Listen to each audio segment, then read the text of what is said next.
Radio sababu kanmɔgɔw aw ni sɔgɔma nɛgɛ kaɲa 8 sanga ɲa 5 ntɛnɛn gosira an fɛ yan o waati kelen kanmɔgɔw b'an ka sɔgɔmada in na kunnafoni o lase waati o kofɔ aw ye bakuruba kunnafoniw la an bɛ aw ladɔnniya k'a fɔ lajɛrɛ kɛra kunungo lajɛrɛ min n'an b'a fɔ ma ko conseil des ministres ko sanubɔ mansin min bɛ Mali la sa n'o ye Dragi n'a bɛ baji bɛɛ kan colonel Asimi Goita ko a dabila kuma sera Isa Kawjim a kan minɛlen a ma manamana minɛ ka d'a kan fitirida tɛmɛnen 19h waati ko gendarmerie taara don Isa Kawjim ka so kɔnɔ ka a jagoya minɛ ka nɛgɛ k'a la ka bila mobili kɔnɔ a kanbagaw olu su fila de filɛ maɲumako la kɛrɛfɛ u ye laseli kɛ esura IAM lakɔlidenw ka tɔnba ni a sigira sen kan kabini 1990 a san 30 o dafara o san 30 min dafara an b'a ladɔnniya k'a fɔ IAM ko bɛ lihala min na bi kunu o ye lajɛrɛ kɛ a ko kan Burkina Faso a b'a ladɔnniya k'a fɔ Elize Ibudu ni ale tun ye chauffeur ye don min n'u bɛ Thomas Sankara bɔnani na ko kura kunungo a ye ɲininkali busan sɛbɛkɔrɔ sura kan ko yali Thomas bɛ faga don min Gilbert Diendéré tun bɛ a kɛnɛ kan wa walima tun tɛ yen Elize Ibudu a ma kan jɔlen kelen si tɛ fɔ o ko la ninnu ka fara kibaruya tɔw kan an ka sɔgɔmada in na dɔnkiwari de filɛ dɔnkiwari min ni Karim Sebe bɛna lase aw ma o la an bɛ dugawu don Ala ka bi tile hɛrɛ di aw ni ne ma nin ye cikan ye an bɛna min kɔnɔ kuma lase aw ma Salifu Kɔnɛ a filɛ nin ye karamɔgɔ don a filɛ nin ye Zegwa ko k'a lase baden bɛɛ lajɛlen ma ale bɔtɔ Umar Jasa la kun na sini ko a ka pièce tunna kɔ pièce tunne kan ka kɛ yɔrɔ min na a bɛ ɲininka fɛ ko pièce tunna yɔrɔ min na a kɛra ka bɔ Umar Jasa la ka na an fɛ yan Zegwa o siratigɛ la ni Ala ka jɔn ɲuman min kɛra ye fɛn ye i k'i jija k'a lase ale Salifu Kɔnɛ ma ko a ka téléphone numéro o ye 79 59 a ka to ɲini 72 79 59 96 walima Adama Jakite ale ka yɔrɔ filɛ nin ye ka Tengu Vieux Seydou Ouattara ka du la butigi feerela don a ka numéro o ye 73 33 87 83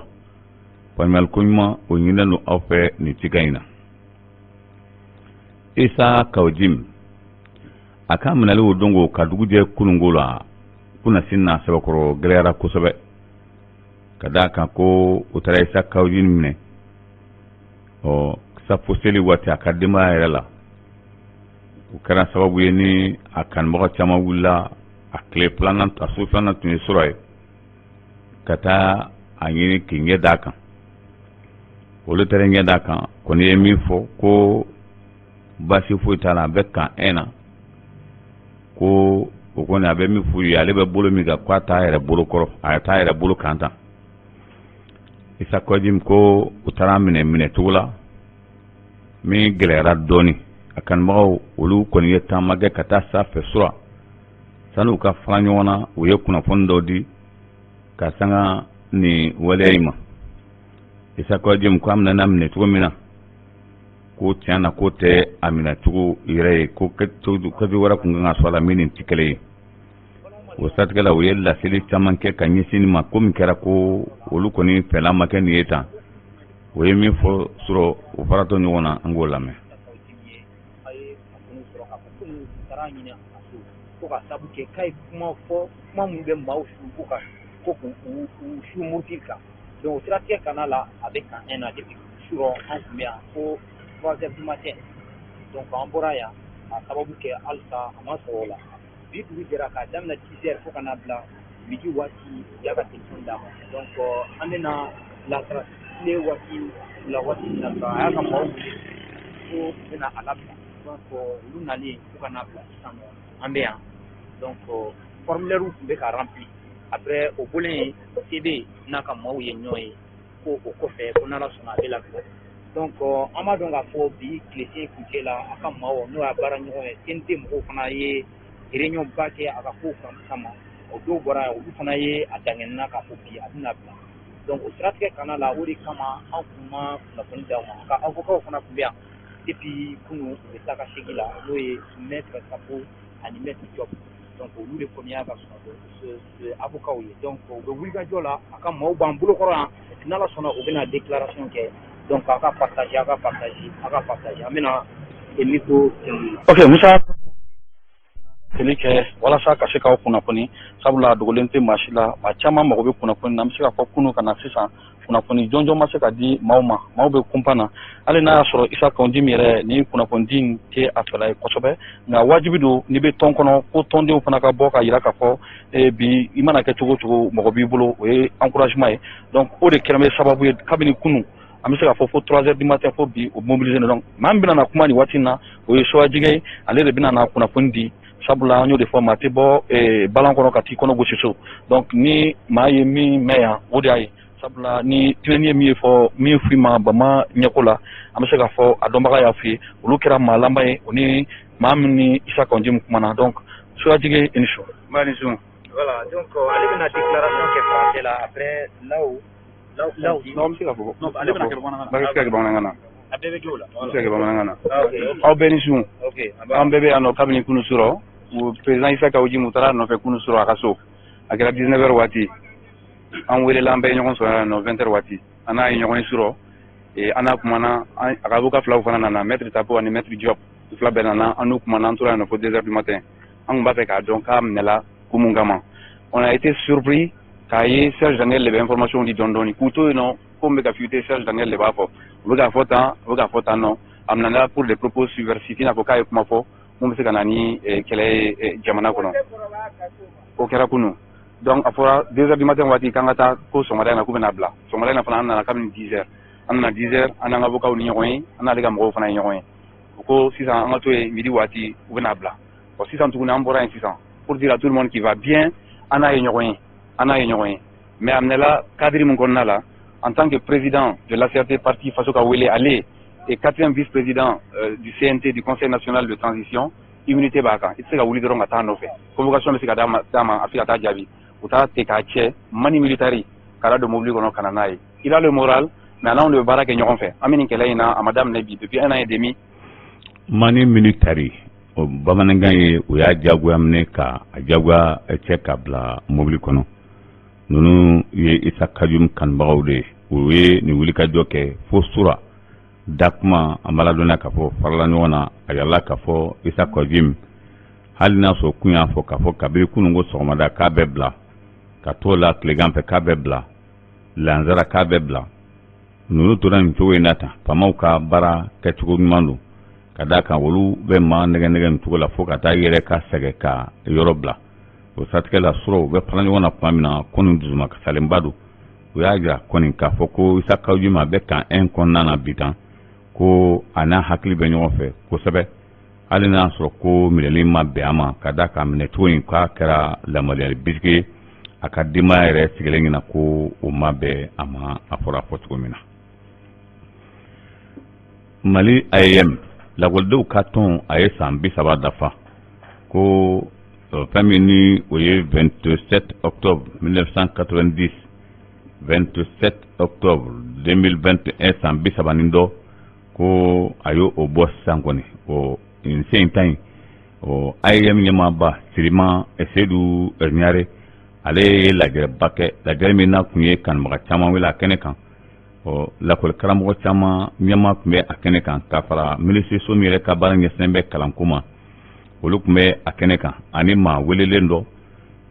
laginikaw ka lakɔlidenw ka jɛkuluba ɲɛma fana tun bɛ a kɛnɛ kan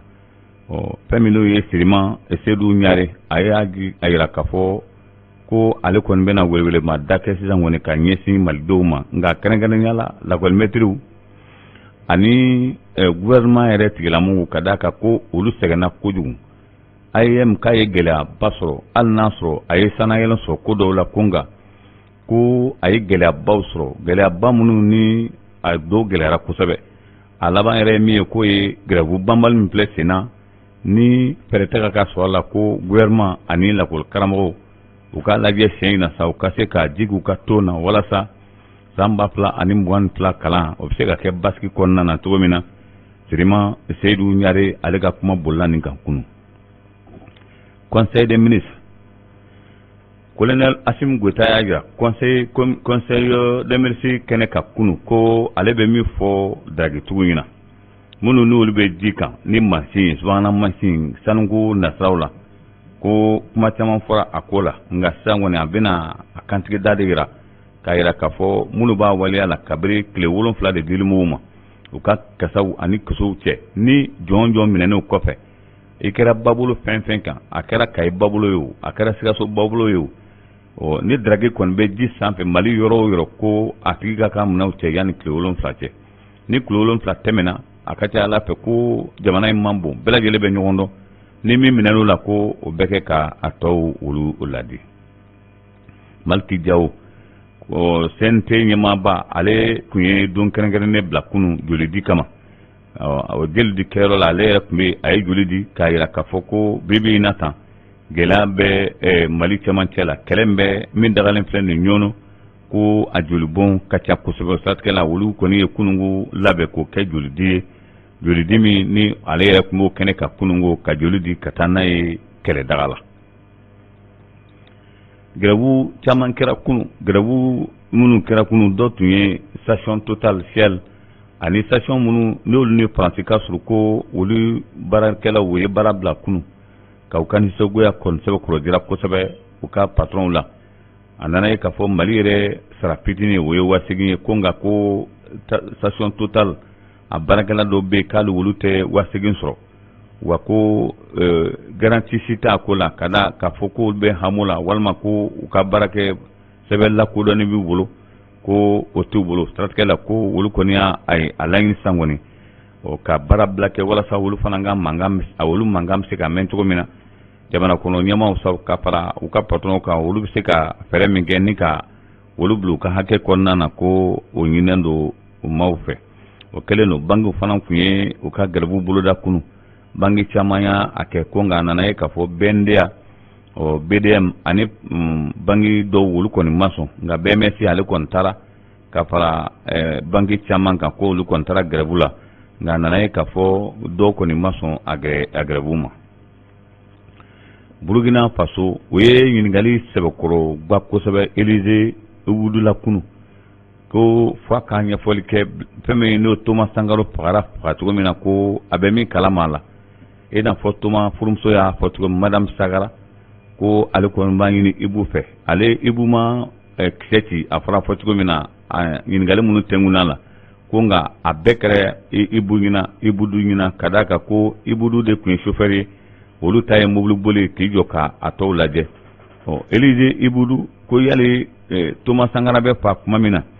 Gilbert Diengeri tun bɛ fan jumɛn na ka d'a kan ko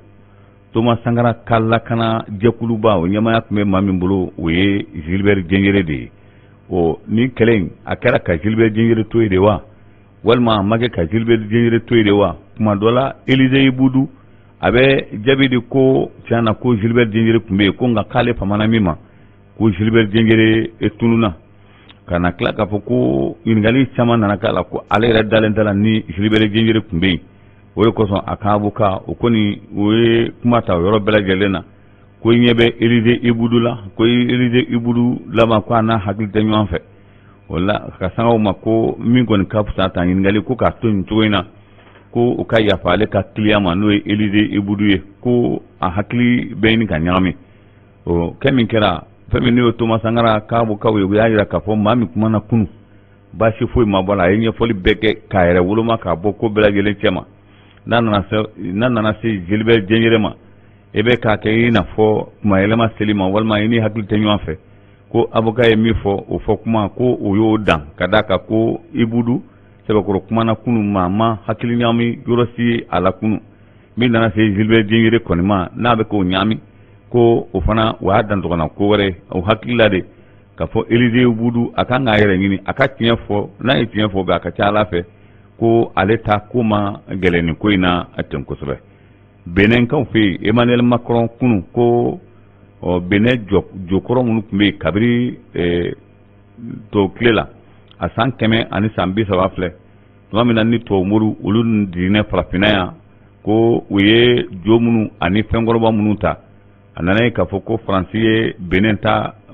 dɔw d'u ma jo 26 bɔɲɔgɔnko ko o jɔn dɔ ma k'o di ka taa n'o ye benin o jo minnu bɛ faransi a ma ladɔnniya k'a fɔ ko o diyɔrɔ la kunu Emmanuel Macron yɛrɛ taara ka t'i ɲɛ da u ye jo ninnu bɛɛ lajɛlen bɔ k'a da kɛnɛ kan k'a kɛ bɛɛ ka na filɛ ni maa min bɛ na filɛ hali Emmanuel Macron yɛrɛ tun bɛ yen nɔ k'a filɛ o filɛli bannen kɔfɛ a ka ca Ala fɛ Beninkaw ka jamana ɲɛmaa Patrice Talon ale kan ka taama kɛ novembre kalo tile 9 ka na nin jo kofɔlen ninnu nɔfɛ o la ko n'o kɛra o dugujɛ u b'a cɛ ka taa n'a ye Benin nin fana nana kɛ sababu ye Benin jokuntigi walima a masakɛ min bɛ yen o ko nin diyara ale ka d'a kan ko san 100 ani san 30 tɛmɛnen kɔfɛ ni Ala ye o bɛn ale garisɛgɛ ma ka na n'o ye ko nin hɛrɛba ye hɛrɛ min n'ale kɔni ye a sɛbɛkɔrɔ fɔ kununko tuma min na ni o tun bɛ nin kɛnɛ kan Libikaw fɛ yen nɔ a ma ladɔnniya k'a fɔ Libi tajisoba ko kisɛ sera a ma kunu o tajiso kofɔlen min n'a a filɛ nin Benghazi yan fan fɛ o bɛɛ lajɛlen ye taji de ye ko o taji bɔyɔrɔba min bɛ yen ko gurupu jɛkulu fila tora kɛlɛ la u ye marifa ci ɲɔgɔn na fo kisɛ nana se a taji bundonba dɔ ma min ni o kɛra tiɲɛliba ye ko ni fɛɛrɛ ma sɔrɔ a la joona a cɛli bɛna sɛbɛkɔrɔ juguya yali u y'a kɛ kun min na dabara kama de sa wa walima a kɛra kɛcogo min kɔni na maa kɔni tɛ kɛ Ala ye k'o dɔn Sudan Abdel Fattah el-Burhan ko coup d'état a kɔni kɛra nka diɲɛ farafinna kɛlɛya tɔnba o ye a ɲangi ka bɔ farafinna kɛlɛya tɔnba jɛkulu kɔnɔna na an bɛ waati min na comme ça a ka premier ministre min tun bɛ premier ministre la fɔlɔ sani coup d'état ka kɛ Abdallah Hamda ale kɔni yafa kɛra ale ma kunu ka taa bila kaso ko nka hali bi tan sɔrɔsiw kɛlen bɛ ka so minnu bɔda t'a bolo tan nayɔrɔ si t'a bolo an bɛ waati min na comme sisan sɔrɔsiw kɔni ye kunu bɛɛ lajɛlen kɛ politique mɔgɔ ɲɛmaa minɛ na ani muritigɛlɛ tigɛlama kɔrɔ minnu tun bɛ yen ko tɛgɛkɛla caman na kunu ka sanga nin coup d'état in ma maa caman kɔni bannen bɛ Sudankaw ye a laban sɔn ka kɛ gɛlɛyaba ye mun ye coup d'état kɛ tan n'o ye Abdel Fattah el-Burhan ko n'a ma kunnaja kosɛbɛ nin coup d'état in bɛna sɛbɛkɔrɔsɛgɛ ka tɛmɛ coup d'état bɛɛ lajɛlen kan Salfu Kɔnɛ karamɔgɔ don ko k'a lase Zewa n'a lamini ma kɛrɛnkɛrɛnya la ka bɔ Umaru Jasa la ka na Zegwa ko ale ka pièce bɛɛ binna kɔ carte d'identité b'o la moto pièce b'o la hala bɛ mobili boli permis min na ko o bɛɛ lajɛlen bɛ nin fɛn kofɔlen in kɔnɔna na o siratigɛ la ni Ala ka jɔnɲuman min kɛra ye fɛn ye i bɛ se k'a lase ale Salfu Kɔnɛ ma a ka téléphone numéro o ye 72 79 59 96 walima Adama Jakite filɛ nin ye Ala ma hinɛ la Biye Seydou Ouattara ale ka du da la ka ɲɛsin goudron ma boutique feerela don ka téléphone numéro 73 33 87 83 aw ne fana bɛ ɲɔgɔn bila yan bi sɔgɔmada in na foli ani tantoli an b'u ɲɛsin aw ma ka fɔ aw ye ni Ala ma ko wɛrɛ kɛ an bɛ ɲɔgɔn sɔn ni Ala sɔnna ma nin kunnafoni kelen kɛnɛ kan bi su in na